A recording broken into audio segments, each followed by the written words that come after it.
Le 24 novembre 2020, Christophe Dominici décédait tragiquement à l'âge de 48 ans après avoir fait une chute de 12 mètres de haut dans le parc de Saint-Cloud, situé dans les Hauts-de-Seine. Le rugbyman laissait derrière lui sa femme, Loretta Denaro Dominici, et leurs deux filles, Chiaria, née en 2008, et Maya, née en 2010. Le 8 février prochain, la veuve du sportif publie un livre baptisé Sans lui. À travers cet ouvrage, elle souhaite rendre hommage à son mari, mais aussi pour que les gens comprennent que Christophe n'était pas un fou. Un moyen de lui rendre justice. À cette occasion, Loretta Denaro Dominici explique, dans les colonnes du Parisien de ce jeudi 1er février, avoir porté plainte contre un couple qu'elle qualifie de toxique.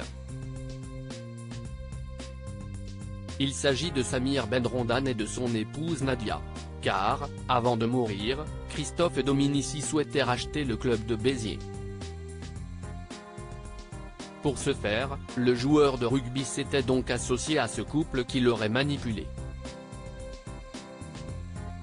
Alors qu'il s'était investi corps et âme dans ce nouveau projet, elle indique qu'il avait fait confiance à des personnes à qui il n'aurait jamais dû faire confiance. Si la mère de Chiaria et Maya a souhaité en parler, c'est surtout pour que plus personne ne puisse faire affaire avec eux, avec leur associé Philippe Bayard. C'est mon combat, ajoute-t-elle. Loretta Denaro Dominici explique avoir vu des documents assez étranges concernant le projet de rachat du club de Béziers. Elle raconte également que le couple avait passé les vacances avec son mari et leurs enfants chez les parents de Christophe Dominici après l'échec de la reprise en 2020.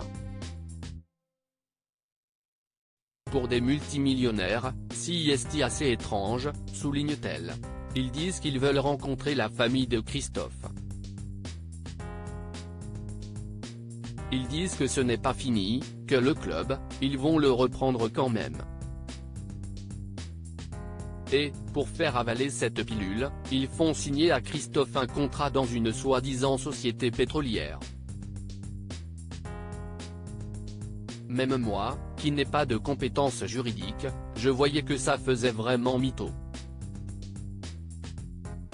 On aurait dit une caméra cachée, affirme-t-elle.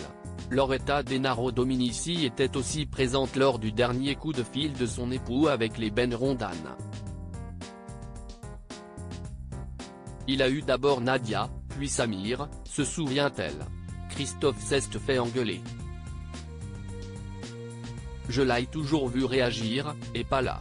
Sa tête était déjà ailleurs. Après, il n'a pas presque plus parlé. Mort de Christophe Dominici, famille et proches lui rendent hommage. Christophe Dominici, retour sur les dernières heures avant sa mort. Avant de mourir, Christophe Dominici avait reçu un message touchant de son père qui tentait de l'apaiser. Car, à l'époque, le joueur était hanté par les cauchemars. Le père de Joe Biden lui a toujours dit, car tu sais qu'il a eu beaucoup de malheur dans sa vie, champion. La mesure d'un homme n'est pas la fréquence à laquelle il tombe, mais la vitesse à laquelle il se relève. Et moi, je te dis pareil, mon chéri. Je t'aime. Un message auquel le sportif avait simplement répondu, je t'aime, papa. Dans les colonnes Le Parisien, Jean-Marie Dominici, qui soutient la thèse de l'Axide, s'était remémoré leur dernier échange. Je lui ai dit, tu veux que je monte ? Il m'a répondu, papa, ne t'inquiète pas, je suis bien. 3 jours plus tard, Christophe n'était plus là. Crédit photo, Véan.